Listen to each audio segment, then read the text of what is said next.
Good morning to all of you, सभी बच्चों को और सभी यहाँ पे जुड़े हमारे अभिभावक बंधुओं को हमारा सादर हार्दिक अभिनंदन।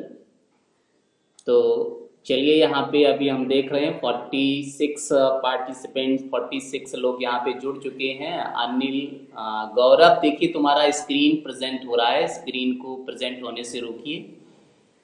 गौरव,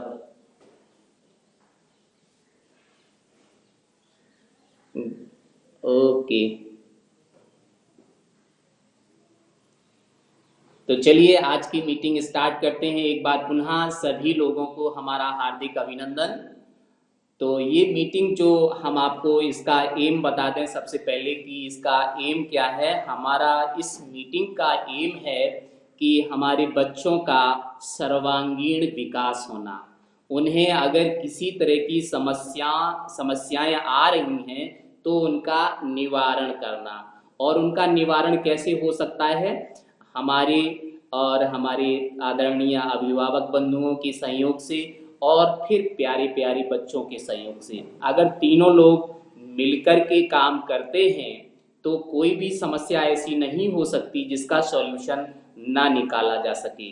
तो हर एक समस्या का सॉल्यूशन भी है और हम लोग उसमें सक्षम हैं अगर हम करने को तैयार हों तो यही हमारा एम है कि हमारे बच्चे जो बोर्ड क्लास में अपीयर होने जा रहे हैं, जिनका भविष्य इस बोर्ड क्लास से स्टार्ट होगा, जिनकी भविष्य की ये प्रथम सीढ़ी है, प्रथम सीढ़ी की कड़ी है, तो उस पे वो अपना पैर रखने जा रहे हैं। और उस पैर को रखने के लिए अब ज़्यादा समय नहीं बचा है।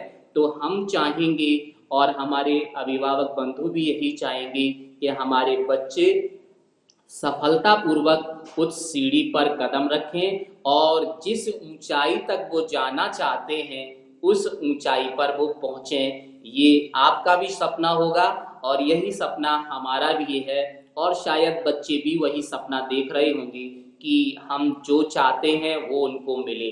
तो जरूर मिलेगा। ये शुभकामनाएं हमारी रहेंगी और शायद आपकी भी यही शुभकामनाएं रहेंगी कि आपके बच्चे सर्वोच्च ऊंचाई पर पहुंचें, जिससे आपका गौरव बढ़े और साथ साथ कहीं ना कहीं प्रत्यक्ष या अप्रत्यक्ष रूप से हमारा भी गौरव बढ़ेगा। क्योंकि हम भी इन बच्चों से क्लास 6 से लगातार जुड़े हुए हैं और अब हमारी ये क्लास का अंतिम ईयर है। इसके बाद फिर हम इनसे जुड़े तो रह सकते हैं, लेकिन इनके क्लास टीचर नहीं होंगे, तो क्लास टीचर कोई और होगा। तो मैं चाहता हूं कि जब ये बच्चे हमसे विदा हों तो इनके पास एक गोल्डन सर्टिफिकेट हो, एक अच्छा सर्टिफिकेट हो जिसमें इनके मार्क्स बहुत अच्छे हों, कई सब्जेक्टों में 100 मार्क्स हों। मैं सभी आप लोगों को बताना चाहूँगा, एक छोटी सी बात याद आ गई। आप लोगों ने सुना होगा हमारे देश के जो प्रधानमंत्री थे, आपने सभी लोगों ने सुना होगा, एक बहुत ही ईमानदार और थोड़े से गरीब परिवार से थे, लेकिन उन्होंने जो चाहा वो करके। मैं आपको छोटी सी बस 2 मिनट लूंगा इस कहानी में कि वो पढ़ाई के लिए उनके यहाँ पे, क्योंकि वो गरीब थे तो वहाँ पे उनके रोशनी की व्यवस्था नहीं थी। तो वो क्या करते थे, पढ़ाई के लिए जो रोड पे स्ट्रीट लाइट्स जलते हैं वहाँ बैठ के पढ़ने के लिए आया करते थे। और उन्होंने फिर ऐसी पढ़ाई की कि वो देश के प्रधानमंत्री, जो भारत का सर्वोच्च नागरिक होता है ना, राष्ट्रपति और प्रधानमंत्री, उस कुर्सी पर भी वो पहुंच गए, उस सीट तक भी पहुंच गए। तो इससे बेहतर क्या हो सकता है। तो ये एक क्या थी, एक लगन थी उनके अंदर, मतलब एक करने की चाहत थी, एक इच्छा थी। तो उन्होंने वो कर दिखाया। इस बात को कहने का मेरा मतलब, इस कहानी को यहाँ पे कहने का मतलब मेरा ये था कि ये जो पैंडेमिक सिचुएशन चल रही है, ये थोड़ी सी चुनौती भरा पूर्ण समय चल रहा है, इसको अगर हम एक अवसर के रूप में लें तो हम भी जो चाहें वो कर सकते हैं। ऐसा बिल्कुल नहीं होगा कि आप सोचें कि चलिए स्कूल खुल नहीं रहा है तो स्कूल नहीं खुलने की वजह से हमारे बच्चों का बहुत लॉस हो रहा है। हो सकता है प्रत्यक्ष या अप्रत्यक्ष रूप से थोड़ा बहुत उनको लॉस हो रहा हो, लेकिन अगर मन में ये भावना है, लगन है, उत्साह है, इच्छा है कि हम इस काम को करेंगे, हम अच्छे से पढ़ेंगे और पढ़ के जो सिचुएशन चल रही है, ऑनलाइन पढ़ाई जो चल रही है, ऑनलाइन पढ़ाई के माध्यम से ही पढ़ के हम आगे बढ़ेंगे, तो वो कर सकते हैं, 100% कर सकते हैं और सफलता पूर्वक कर सकते हैं। और ऐसा हमारे बच्चे कर भी रहे हैं। अब मैं देख रहा हूँ यहाँ पे इस समय तो लगभग 50 स्टूडेंट्स उनके अभिभावक जुड़े हुए हैं। तो लगभग ये 50 स्टूडेंट्स और उनके अभिभावक लगातार इस प्रयास में हैं कि उनके बच्चों का कहीं भी कोई लॉस ना हो, और वो उनका पूर्ण सहयोग कर रहे हैं और हमारा भी पूर्ण सहयोग कर रहे हैं। पूरी तरह से वो बच्चों का उत्साह बढ़ा रहे हैं और उससे उनको आगे बढ़ने के लिए प्रेरित भी कर रहे हैं। लेकिन कुछ बच्चे ऐसे हैं, जैसे मान लीजिए इस समय 48 लोग यहाँ पे जुड़े हुए हैं, तो 48 में अभी हमारे क्लास में टोटल स्ट्रेंथ है 60 का, है ना। तो 11 स्टूडेंट्स और उनके अभिभावक अभी नहीं जुड़ पाए हैं। हो सकता है नेटवर्क प्रॉब्लम रही हो, लेकिन मैंने ये इंफॉर्मेशन सभी अभिभावकों को ही दिया था, बच्चों को नहीं दिया था, क्योंकि बच्चे कभी कभी ऐसा होता है नहीं बताते हैं घर में या भूल जाते हैं। तो ये इंफॉर्मेशन मैंने बच्चों को नहीं, अभिभावकों को ही दिया था। लेकिन उसके बाद भी 11 अभी बच्चे और उनके अभिभावक हमसे नहीं कनेक्ट हो पाए हैं। तो ये थोड़ा सा सोचनीय है कि ये इनके अभिभावक, मैं समझता हूँ भले ही कोई दूसरा रीजन हो, लेकिन मैं समझता हूँ कि इनके अभिभावक थोड़ा अपने बच्चों के भविष्य के प्रति जागृत नहीं है। वो अपने बच्चों के भविष्य के प्रति कुछ नहीं सोच रहे हैं। वो अपने बच्चों के भविष्य के प्रति थोड़ा सा ना तो उनको समझा रहे हैं, ना ही उनको आगे बढ़ने के लिए प्रेरित कर रहे हैं, बल्कि उनका सहयोग भी नहीं कर रहे हैं। क्योंकि ये 11 जो लोग अब्सेंट हैं, सीधा सीधा ये इंडिकेट कर रहा है कि उनके जो अभिभावक हैं वो पूरी तरह से अपने बच्चों पे ध्यान नहीं दे रहे हैं। कोई समस्या हो सकती है, लेकिन मैं ये नहीं कहता हूं कि पूरी तरह से ही वो ऐसा हो रहा है उनके साथ। लेकिन जहां तक मेरा मानना है, क्योंकि मैं देखता हूं कि ये जो 11 स्टूडेंट्स हैं वो अक्सर कर मीटिंग में भी नहीं जुड़ते हैं। इसमें 2-4 भी जुड़ जाते हैं, क्योंकि मैंने आज तक के क्लास लिया है तो 55 स्टूडेंट्स तक हमारे यहाँ पे जुड़े हैं और 5 बच्चे नहीं जुड़ पाए, कभी भी नहीं जुड़ पाए हैं। जिस दिन एनुअल इंस्पेक्शन था उस दिन जरूर सभी बच्चे जुड़ गए थे। उस समय कोई भी स्टूडेंट्स अब्सेंट नहीं था, सारे बच्चे हमारे साथ थे। तो मतलब जब उन्होंने देखा कि यहाँ पे इंस्पेक्शन चल रहा है और कहीं कुछ ऐसा लॉस ना हो, हमारे बच्चों के अगेंस्ट कोई कार्रवाई ना हो, तो वो सारे लोग जुड़ गए। ऐसा क्यों हुआ? क्योंकि इसका मतलब तो सीधा ये हुआ कि वो जुड़ सकते हैं, लेकिन वो जुड़ना नहीं चाहते हैं और ना ही अपने बच्चों से कहते हैं कि बेटा आप डेली क्लास अटेंड करो। तो आगे की बातें हम बाद में करते हैं। सबसे पहले हम क्या करते हैं, आप जो अभी 2 एग्जाम हो चुके हैं उसका प्रोग्रेस फिर थोड़ी सी चर्चा कर लेते हैं। आपको उनके मार्क्स हम बता देते हैं कि किन बच्चों का क्या अप्रोच रहा है। इन मार्क्स को बताने से पहले मैं थोड़ी सी चर्चा और करूंगा कि मैं आपको बता दूं कि बोर्ड का रूल क्या होता है। जो सीबीएसई एग्जाम कंडक्ट कराता है उसके रूल्स क्या हैं। उसका रूल ये होता है कि सीबीएसई रिटन में 80 मार्क्स का क्वेश्चन पेपर देता है। 80 मार्क्स में बच्चा कितना स्कोर करता है ये उस पर डिपेंड करता है, उसकी कैपेसिटी, उसके नॉलेज पे डिपेंड करता है। वो कई सारे बच्चे 80 में 80 लाते हैं, क्योंकि मैं यहाँ पे बहुत से बाहर के स्कूलों की कॉपियां चेक करता हूँ, तो मैं पाता हूँ कि अगर मैंने टोटल 200 कॉपियां चेक की हैं तो 200 में लगभग 20-25 स्टूडेंट्स ऐसे होते हैं जिनमें उनका मार्क्स 80 में 80 होता है। और इसी तरह से कुछ बच्चे 79 के स्कोर पर होते हैं, कुछ बच्चे 79.5 के स्कोर पर होते हैं। मतलब कुल मिला के ऐसा होता है। और ज्यादातर बच्चे 70 प्लस होते हैं, लेकिन जो नहीं पढ़ते हैं वो उनका स्कोर थोड़ा डाउन होता है। तो ये बात की बात है।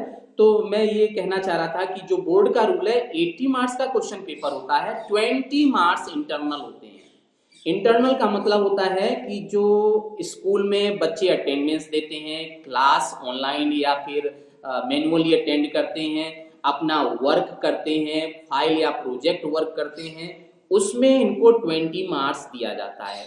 और ये 20 मार्क्स केवल मैथ्स में नहीं होता है, ऑल सब्जेक्ट्स में होता है। हिंदी से लेकर के जितने भी 5 सब्जेक्ट हैं, सभी सब्जेक्ट में 20 इंटरनल मार्क्स होते हैं। Means 20 into 5 that is 100। 100 marks इनको स्कूल से दिए जाते हैं। अब आप सोचिएगा, मैं यहाँ पे ये चर्चा मैंने इसलिए की कि एक स्टूडेंट जो कभी क्लास अटेंड नहीं करता है, जो कभी क्लास वर्क होमवर्क नहीं करता है, जो कभी प्रोजेक्ट वर्क को ठीक से नहीं करता है, और जो एग्जाम हो रहे हैं उन एग्जाम को फोर्सली अटेंड करता है, मतलब मन से नहीं कर रहा है, तो ऐसे स्टूडेंट्स को 20 मार्क्स स्कूल कैसे असाइन करेगा, टीचर कैसे असाइन करेगा? जब कोई टीचर अपने बच्चे से कहता है बेटा ये काम कर लो, ये वर्क करके हमें कल सबमिट कर देना, और बच्चा सबमिट नहीं करता है, तो वो उसका रीजन पूछना चाहता है कि बेटा आपने क्यों नहीं सबमिट किया, तो पता चलता है कि वो बच्चा उस टीचर के संपर्क में नहीं आना चाहता है। अगर मान लीजिए स्कूल इस समय तो ये सिचुएशन है कि वो स्कूल तो आ नहीं रहा है, तो फोन से कनेक्ट करता है, फोन से इंटरेक्शन करता है, तो फोन ही रिसीव नहीं हो रहा है। अगर फोन रिसीव नहीं होगा तो टीचर के माइंड में क्या आएगा? टीचर कैसे सोचेगा कि हम इस स्टूडेंट्स को 80 में 80 मार्क्स दें, सॉरी 20 में 20 मार्क्स दें?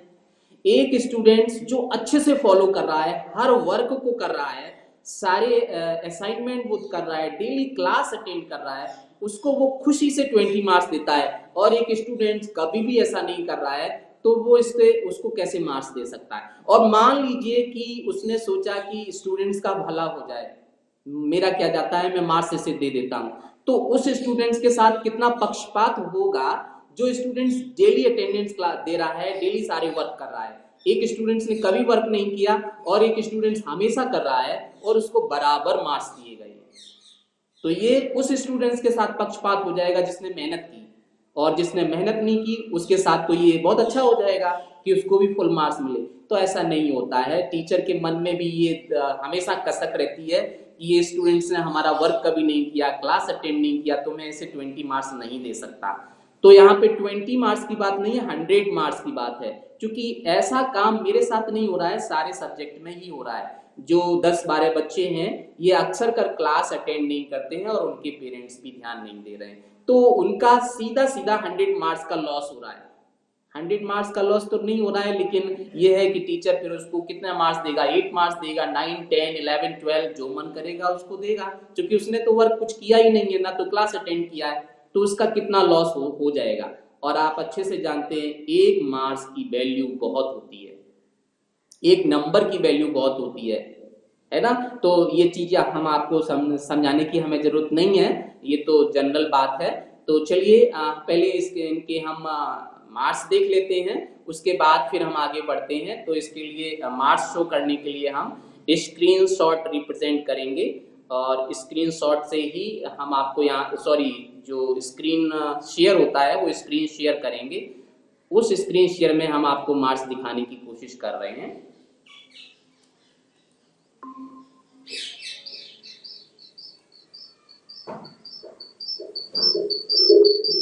हमने यहाँ पे एक दूसरा डिवाइस ऐड किया इसलिए ये आवाज आ रही है, हम इसको बंद करेंगे।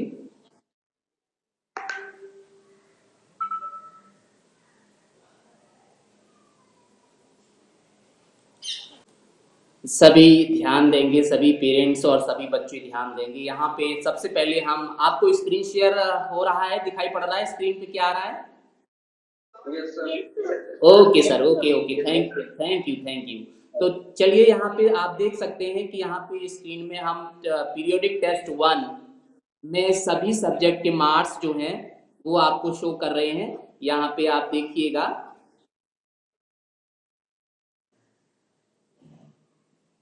स्क्रीन को आगे बढ़ाता हूँ। यहाँ पे पीरियोडिक टेस्ट, ये सबसे पहला सब्जेक्ट हिंदी है, इंग्लिश है, मैथ्स, साइंस, एसएसटी। ये मार्क्स हम आपको बाद में आपके ग्रुप में भी डाल देंगे, आप आराम से भी उन्हें देख सकते हैं, लेकिन अभी मुझे थोड़ा सा अभिभावकों को ये मार्क्स शो करने हैं, तो बाद में भी आप ये देख सकेंगे। ये पूरी शीट में आपको सेंड कर दूंगा, आप वहां से देख पाएंगे। ये सभी मार्क्स हैं, और जहाँ पे एब्सेंट लिखा हुआ है ये मार्क्स बच्चों, ये बच्चे उस पेपर में अपीयर नहीं हुए हैं। किस कारण से नहीं हुए, नहीं मैं नहीं बता सकता। यहाँ पे ये न्यू स्टूडेंट्स हैं। इन मार्क्स को आप बाद में भी देख सकते हैं। अब मैं आपको PT2 पे ले चलता हूँ, पीरियोडिक टेस्ट 2 जो हुआ है।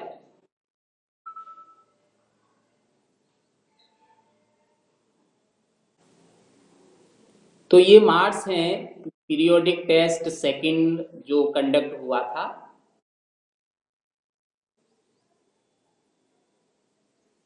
है इसको ग्रुप में डाल देंगे तो आप आराम से इसे देख पाएंगे।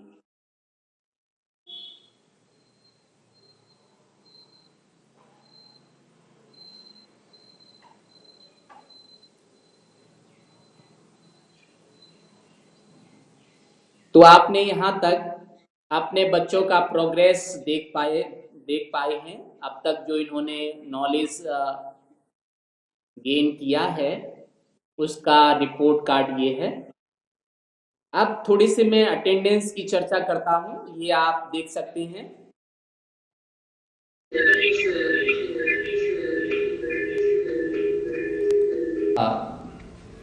प्लेटफॉर्म ले लिया है, उसको स्क्रीन शेयर रिप्रेजेंट करना बंद कर दिया है। तो मैं आपको ये बताना चाह रहा था कि यहाँ पे जो मार्क्स हमने अभी आपको दिखाए, ये मार्क्स आपके CBSE बोर्ड को भेजे जाते हैं।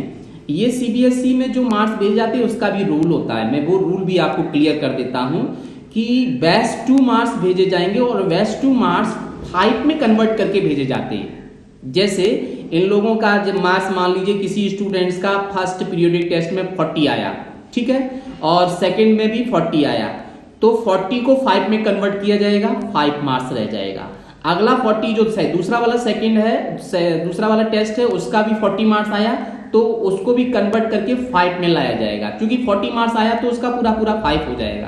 तो 5 + 5 10 मार्क्स CBSE को यहां से भेजा जाएगा, ये जो टेस्ट हुए हैं। उसके बाद 5 मार्क्स आपके ये class work, homework, class attendance का होता है, और 5 मार्क्स प्रोजेक्ट वर्क का होता है, ठीक है।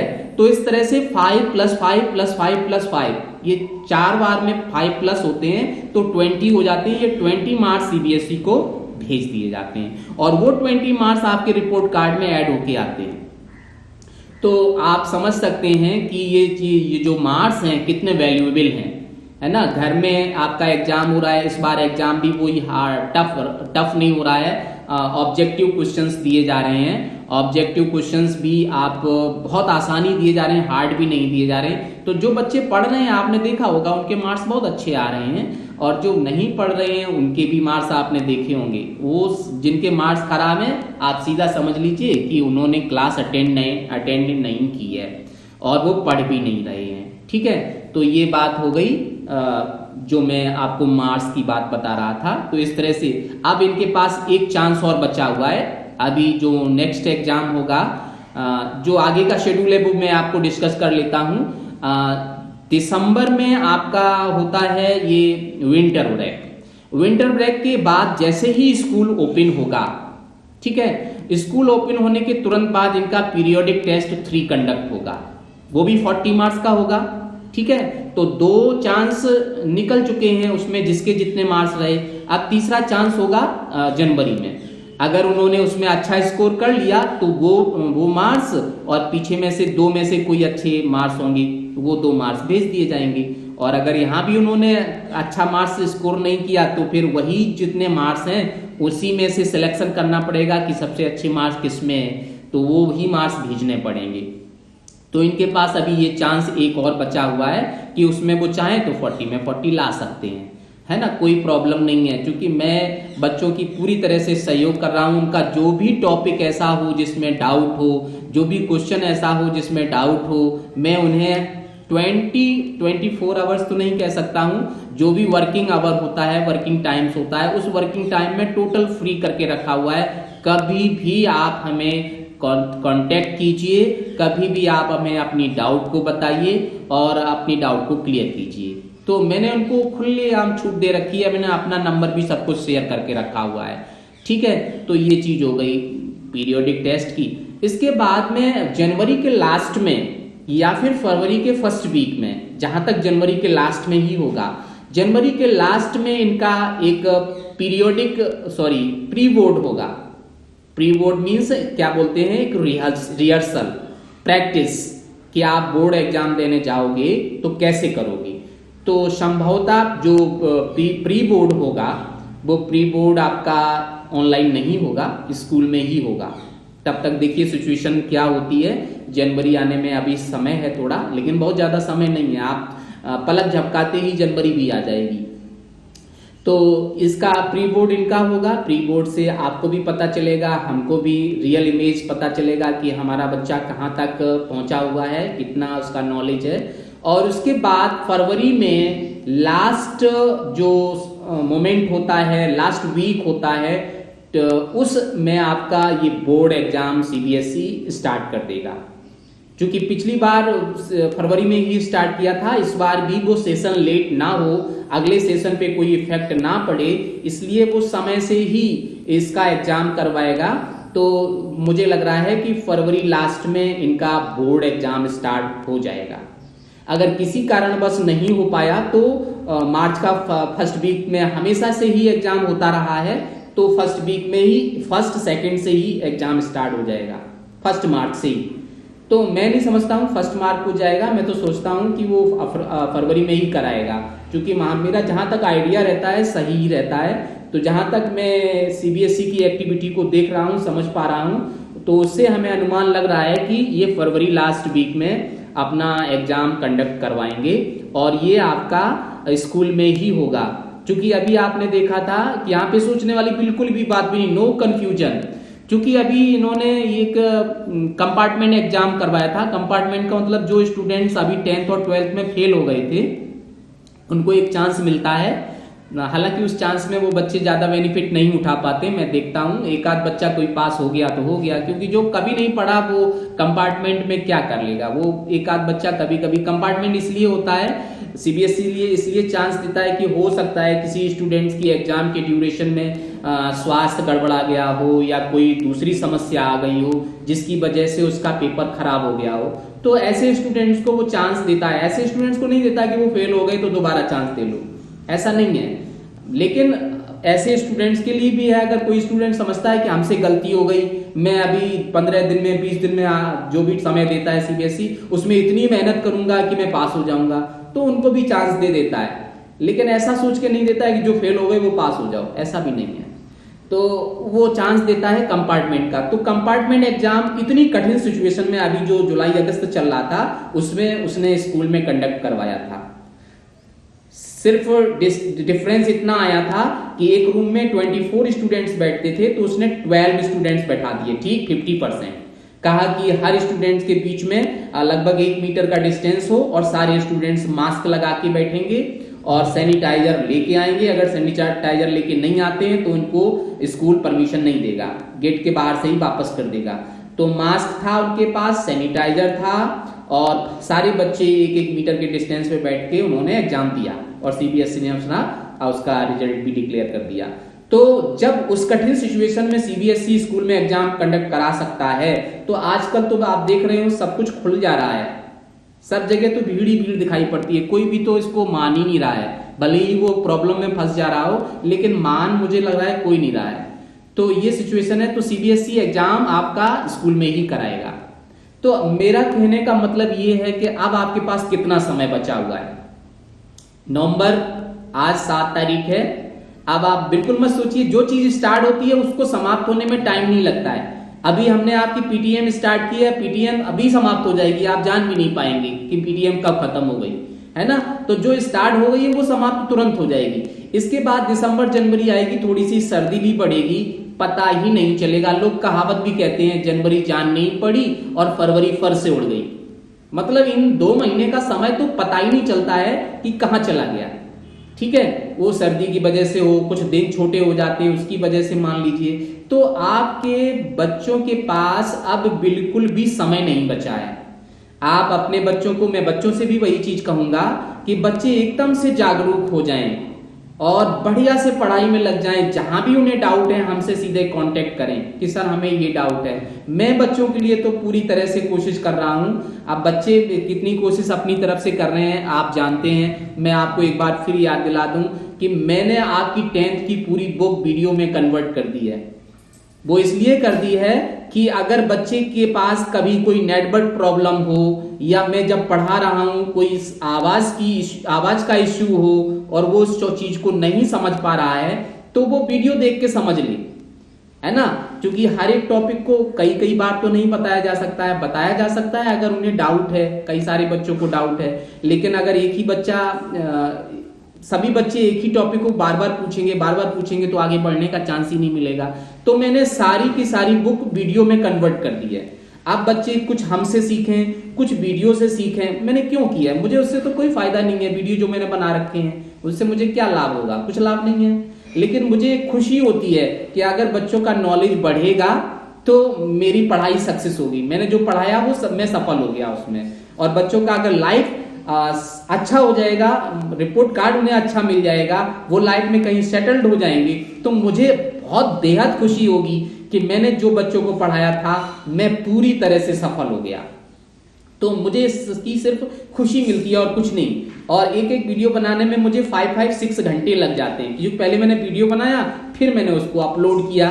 अपलोड करने में भी टाइम लगता है। इसके बाद साथ मेरा एक्सपेंडिचर भी होता है, क्योंकि जो एक एक वीडियो होता है वो 3 GB तक का होता है, 4 GB तक का भी कोई वीडियो होता है। तो 3 GB 4 GB डेटा कहाँ से आएगा? उसके लिए मैं परचेज करता हूँ और डेटा परचेज करने के बाद फिर मैं अपलोड करता हूँ ताकि बच्चों का लॉस ना होने पाए। तो ये 2 पॉइंट हो गए। तो इन चीजों को आप ध्यान दीजिएगा।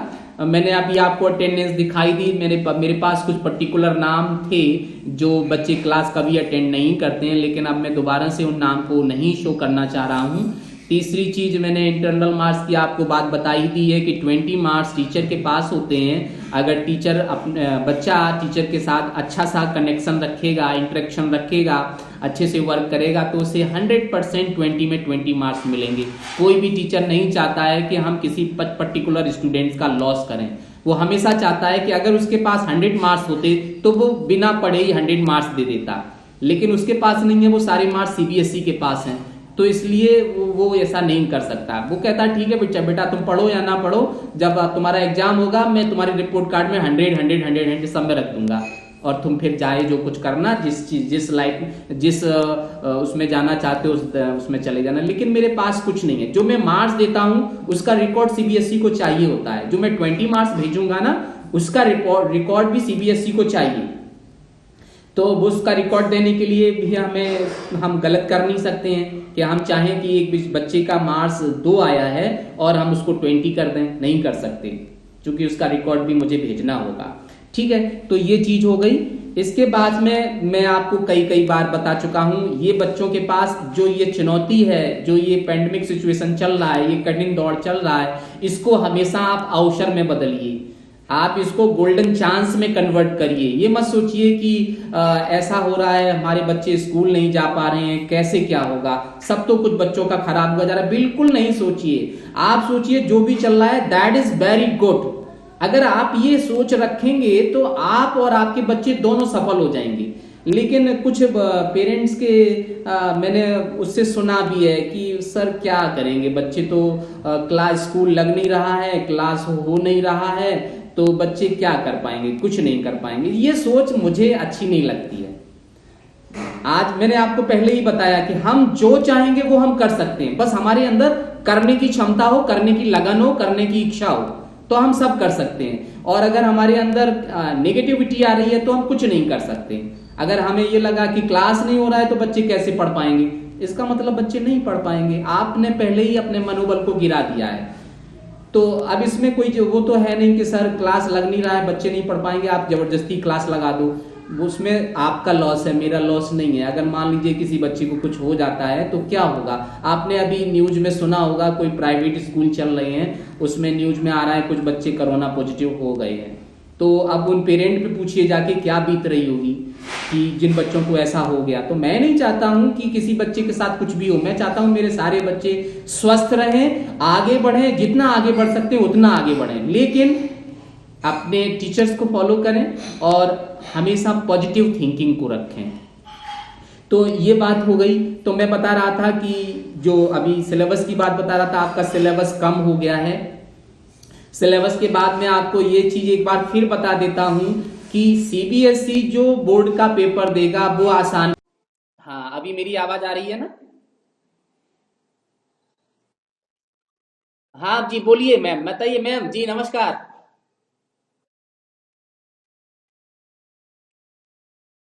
Of course of course of course madam, स्वागत है, वेलकम वेलकम। सभी अभिभावक बंधुओं को मैं ये आह्वान करने के लिए बहुत बहुत धन्यवाद आपका। तो आपने अभी मैम से भी यही चीज सुनी जो मैं आपको बता रहा था कि मैम को भी वही प्रॉब्लम है कि कुछ पेरेंट्स और कुछ बच्चे थोड़ा अपने बच्चों के प्रति ध्यान नहीं दे रहे हैं। तो उन्होंने बताया कि फोन को भी ब्लॉक करके रखा है। ऐसी समस्या अभी मेरे सामने तो किसी की नहीं आई है कि किसी ने फोन ब्लॉक किया हो, लेकिन मैम इस तरह से बता रही हैं। तो लेकिन मुझे ऐसा कुछ पहले भी सुनने को मिला था। शायद जो एसएसटी मैम पढ़ाती हैं, आशु मैम पढ़ाती हैं, तो उन्होंने भी मुझे एक दो बच्चों के विषय में यही चीज बताई थी कि सर मैं कॉल करती हूँ बच्चों को तो वो बच्चों ने मेरे फोन को ब्लॉक करके रखा हुआ है, मैं उनसे कांटेक्ट ही नहीं कर पा रही हूँ। अगर आपके पास कोई दूसरा नंबर हो तो दीजिए। तो मेरे पास जो भी नंबर्स थे मैंने उनको प्रोवाइड कराए थे, लेकिन फिर भी उनका कहना यही था कि सर मैं उनसे कांटेक्ट नहीं कर पा रही हूँ। तो मैंने कहा आप बताइए मैम, इसके लिए ना तो हम कुछ कर सकते हैं ना आप कुछ कर सकती हैं, क्योंकि जिस जो बच्चे पढ़ना नहीं चाह रहे हैं और जिनके पेरेंट भी नहीं ध्यान दे रहे हैं, तो फिर हम अकेले टीचर क्या कर सकते हैं? कुछ नहीं कर सकते हैं। तो ये बात सही थी जो मैम ने बताई। तो मैं आपको तो ये बताना चाह रहा था कि जो पेपर है आपका वो आसान आएगा। वो आसान इसलिए आएगा कि सीबीएसई अच्छे से जानता है कि कई कई बच्चों के यहाँ नेटवर्क प्रॉब्लम है, कई कई बच्चों के यहाँ डिवाइस की प्रॉब्लम है। तो सीबीएसई उन बच्चों पे ध्यान नहीं दे रहा है कि जो बढ़िया से पढ़ रहे हैं, जिनके यहाँ सारी चीज अवेलेबल है।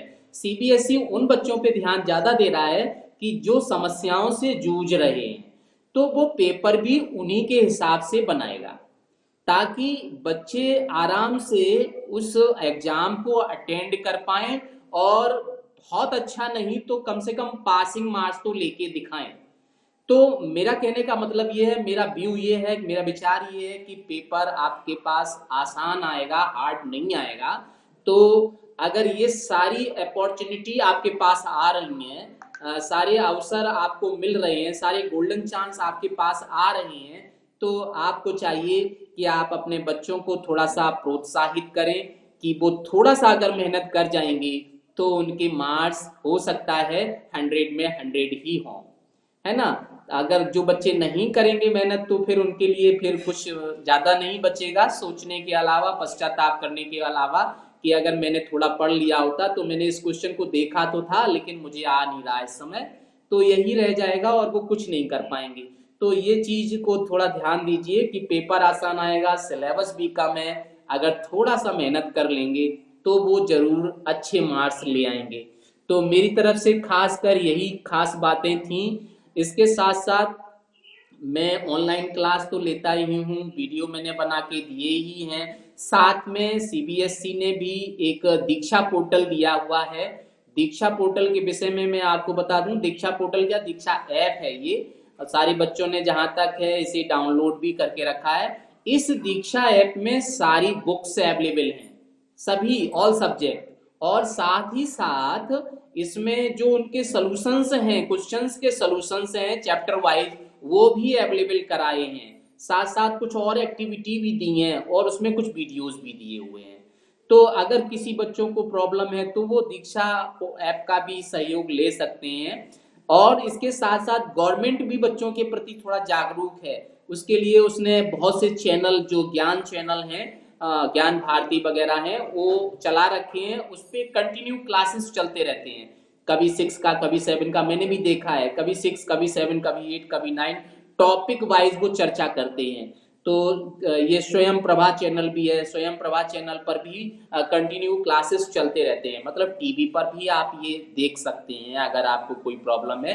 क्लास 6 नहीं, क्लास 1 से लेकर वो 12 तक क्लास चलाते हैं, सुबह से लेकर जो स्कूल का टाइमिंग वर्किंग टाइमिंग होता है, कंटिन्यू तो नहीं चलाते हैं, जो स्कूल का टाइमिंग होता है उस स्कूल के टाइमिंग पर वो सारे क्लासेस लेते हैं, 6 से लेकर 1 से लेकर 12 तक। तो वहां से भी आप बेनिफिट ले सकते हैं। तो ये सारी बातें हमारी तरफ से थी।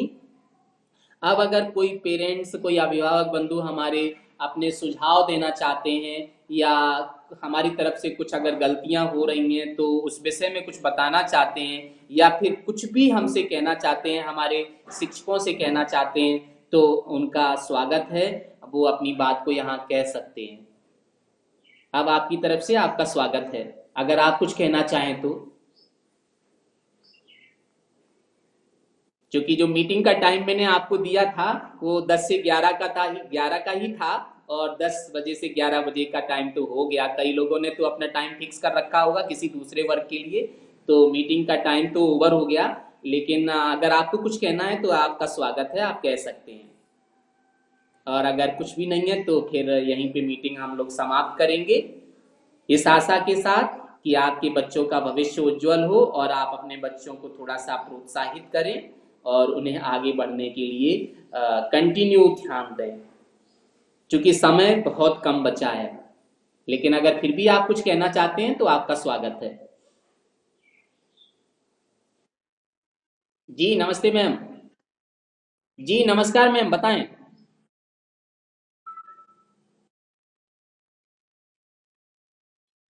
नहीं नहीं मैम, मेरा कहने का मतलब वो नहीं है। मेरा कहने का मतलब ये है कि अगर बच्चे थोड़ा मेहनत कर जाएंगे तो 100 और 100 के लिए कह रहा हूँ सरल। ऐसा सरल भी नहीं आएगा कि वो मतलब बिना पढ़े ही पास हो जाएंगे, ना ना, ऐसा कुछ भी नहीं है। मैं सिर्फ 100 के प्रोत्साहन के लिए ऐसा कह रहा हूँ कि अगर वो थोड़ी सी मेहनत करें तो उनके 100 आ जाएंगे। और 100 अगर रिपोर्ट कार्ड में लिखे होंगे तो कितना अच्छा लगेगा। एक बार मुझे भी देखने में बहुत अच्छा लगेगा, क्या 100 जी।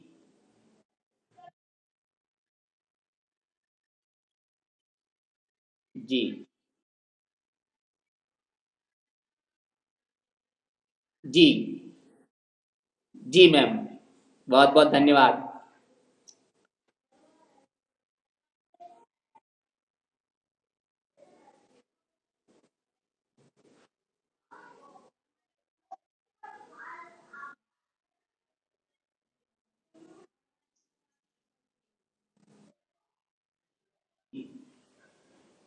जी मैम, थैंक यू।